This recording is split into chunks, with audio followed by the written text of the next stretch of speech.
Do you want to tell them this, Alan, or shall I do it as you? Okay, it's me then. Well, okay, look, it's like this. Well, yeah, to cut a long story short, at the end of the day, all right, Alan, all right, it's not going well.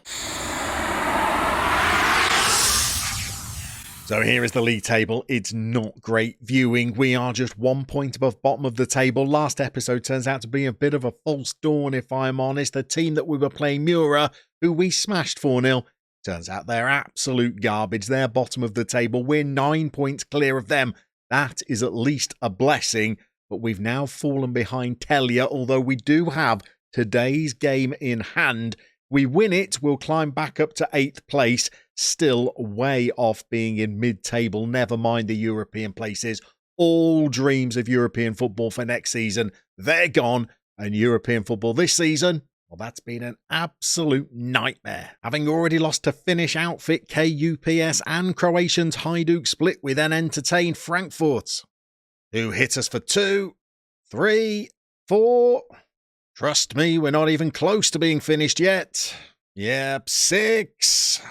And finally 7. So we were very nervous when we travelled to Monaco for the next round of games, but fortunately we only lost 1-0 despite their 35 efforts on goal. We followed that up by then losing 3-0 to Scottish club Aberdeen, before finishing the competition by losing 2-0 to Bosnian side Zrinski, leaving us placed 34 out of 36 clubs, having scored just 2 goals and conceding 20. And in the league, we've only won 1 game since we saw you last, although we have picked up some draws, including in the very next game after the Mura match from the last episode, where we drew 0-0 with top of the table Tabor Shajana, a narrow 2-1 defeat followed against Olympia, and a 2-1 defeat against Maribor, before we won the derby 1-0 against Domjala. We then drew 1-1 with Telia before another disappointing game as we took on our local rivals Primore, a second division side in the first round of the Cup, and we took the lead. Unfortunately, our opponents made their way back into the game by scoring 2 goals of their own. We took the tie to extra time by finding an equaliser through Gregorine, but we were reduced to 10 men shortly afterwards as a man went off injured. And by extra time, we were down to 9 men, as some fool had used all of his substitutions way too early in the second half, and Primore won the game 4-2. So that means certainly no European football through the league, neither will we qualify through the Cup. It's all about trying to survive and stay up. We have managed to pick up another couple of decent results in the league, a 1-1 draw with Copper, who are today's opponents as well, and a 1-1 draw with third place Bravo. Neither of those results were a disgrace. In fact, the last 3 draws we've picked up were all achieved with a 4-4-2, which foolishly I'm going to abandon today and return to a 4-3-3. But at least we've got a report on our next batch of youth intake players that will certainly warm the cockles of any viewer's heart. But before we show you that report from the head of youth intake, a whole host of thank yous firstly to the patrons that are running up the screen now, but also to our latest channel member, Yuri, who's found the little join button that sits beneath me and has pledged their support as a channel member. They are now the 10th channel member that we've got, and we're going to try and thank them with a good performance in today's episode. It's not looking likely given how we're playing, but Yuri, we thank you anyway. Now, to that glorious youth report. No, I'm messing around. I'm afraid it's a terrible youth report. 4 C-grade players coming through. That's the highest, I'm afraid. I can't scroll up. There's nothing there. We've got some D-grade centre-backs and wingers, E-grade full-back central midfielders and wide midfielders, and absolutely no wing-back coming through. So we have no riches on the horizon that we can use to perhaps support our low morale at the moment. It's looking like it's going to be at least 2 to 3 seasons of bitter, depressing struggle, and I know that's exactly how some of you like it.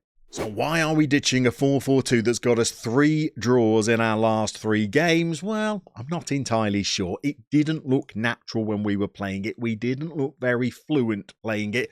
We didn't keep clean sheets. We didn't score many goals, and I know the 4-3-3 has led to some defeats this season, but it is the system that got us promoted season 1 led us to finish 5th place in the league last campaign and took us to cup final glory. There are goals in this system and there are clean sheets if we could just get better performances out of our defenders. Firmashek's coming back into goal today. He's a bit disappointed that he's not been starting more games, so we're going to give him some game time over the next couple of months. We're going to be partnering Mitrovic, who dearly needs a rest, with Rock Schöner. Now, he's not playing well. His average rating is 6.50, but for some reason, Mitrovic plays well and the team plays better when Schöner is in there. So Matthias Schallemann is going to be relegated to the bench. The youngster that we had such hopes for coming into the team as a centre-half, I'm afraid turned out to be another youth player that we play and performs terribly. He got 1 sub-appearance in the Cup and got a 6.3, and he played a league game and got a 6.1. So maybe we just let him fester or ferment down in the under-19s, revisit him in 6 months or so and see if there's a player there. And we're going to play Rock Schöner today. We're returning to wingers with Šípek on the left and Gajic on the right. Gajic has been out injured for the last 5 or 6 weeks. We've missed him.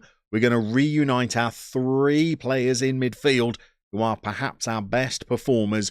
And we're going to get Gregorín, one of the top 3 goal scorers in the division, to plough a lone furrow up front. It's going to be a pressing forward on attack against a Coppers side who have lifted the title very recently. They may be struggling down in 6th this campaign, but Copper were the team that lifted the title last season. Like us, they disappointed in Europe, finishing 35th in their Europa League group, and they are without a win in 4 games. Like us, they performed much better last campaign, and they know that good performances are within their squad, and they'll be looking for one this afternoon as they take on Dob. So last time we told you how terribly everything was going. We came back for that game against Mora and we won it 4-0. And we're hoping for a similar performance today as we take on 6th place Copper. We drew with them just 3 league games ago and we were the better side in that game. And we were playing the 4-4-2. We've switched to the 4-3-3 today for reasons that I'm still not entirely convinced about. And we're going to try and get a win to send us into the winter break with just 5 minutes played. However, it's Copper that are coming forward. They're the home team in their yellow shirts for this afternoon's game, and we've managed to win the ball through Tigler, and he brings it clear and feeds Gregorín, and we're trying to make our way up the pitch. Here's Gajic over on the right wing. We really missed him when he was out, and he slung a ball into the box, and Kasnic heads it just wide. Been a very quiet start to this game. Copper have had 3 shots, but none of them have troubled the keeper. We've had just that one Kasnic effort, and we've made our way to the halfway point of the first half, and there really has been very little to report. Neither side has managed to trouble the goalkeeper, and we're going all the way to half-time, and we've not looked likely once more. Šípek is playing poorly, and on the stroke of half-time, we've got a defensive corner that Firmashek has patted into his own net. Why are we giving him yet more game time? We should just play the flappy-wristed youngster and try and develop him. He's gone at it with one hand, punched it into his own goal. We're going to lose again. I actually decided to sub the goalkeeper at half-time. I've brought the youngster on, and Kaučić goes very close with a free kick. I've also rotated the wide men. They've gone back to being inverted wingers or inside forwards. And it's a game that, well, neither side really deserves to be in the lead of. And that one howler by our goalkeeper has meant that we are chasing the game. Here's the youngster. He's gone down to his knees for what was essentially a ball that trickled to him. We'll trust him. He knows what he's doing. And Kaučić has got the ball on the edge of the box and we're working it up the field. And here is Gajic. He's fed Kasnic, the midfield, who roams forward the most out of our 3 midfielders. And now we've got it to Kaučić. He's fed Tigler, who we've now got as a deep-lying playmaker. But unfortunately, he can't work anything on the edge of the box. And this game is going by far too quickly for my liking. We've started to create the occasional chance, but we've got players who are not playing well. We're going to bring on Levec for Šípek. Levec can't play out on the right, but we are going to ask him to Rock Schöner 6.2 and anxious, standard. Let's try Petek. And I also think we need to make a change at left back where we're going to bring on Makovic, who we were playing as a left winger when we were going for a 4-4-2. We're going to try him back at left back today. We're asking those fullbacks to push on since half time to try and get us back into the game. It's not had an effect so far. And Copper are coming forward in search of a second. And they've got a player over on the right who we're not even going to try and pronounce. And Masaric, well, he's kept it out of the net, bless him. Although it's another one where he is flapping around all over the place. We've gone on a positive mentality already. We might need to chase this game even more. I might up the lines of engagement and defensive line in a moment in order to try and find a goal. I might also put a second player up front, because Gregorine does not look like he's enjoying it up front by his own this afternoon. Why? Oh, why did we go away from the 4-4-2? And why, oh, why has Netzlevech just dived in on the edge of the box and given away a penalty? And right, we're relying on the kid here. He has saved one, but it was a Panenka and he stood still. We've not actually seen him dive and save one yet. And we've still not seen him. He went the right way this time, to be fair to him. But we are now 2-0 down. And how do we plot a route back into this game? He's got close to it. He's not quite tall enough to be able to pull off the save. We've got a high. So this is our final change, and I'm bringing on Valencic and changing to a 4-2-4. We're going to ask Valencic to be a target forward. Gregorine can now go and be a poacher, and we're going to have to attack as well as push these lines up. We've got a slow defence, and I'm also going to ask them to get stuck in. This could lead to a third, maybe even a fourth, but we may as well gamble. We'll regroup during the winter break. We need a miracle just to get a point from this game. The board are so far pretty patient. They're still giving us a B rating, but I don't think we can have a second half of the season as poor as the first and get away with not having at least a little chat about our position in charge. As the ball breaks to, oh, what is that defender doing? He could have gone and won it. Instead, he just stands still. Some of the animations in this game, honestly, are incredibly frustrating as the ball hits one of our defenders, balloons over our own bar. And now we are on, 75 minutes. We've had just 5 efforts in the whole game. Only one of them's been on target. The changes we've made have done absolutely nothing for us. There is the third. And we are in a spot of bother. We don't really have the personnel to play many other systems. We certainly don't have centre-backs that are good enough to play a back 5. We don't really have the wide men that were comfortable in the 4-4-2, although we might need to shoehorn some in. We've got Valencic, who's picked up a knock since he came on.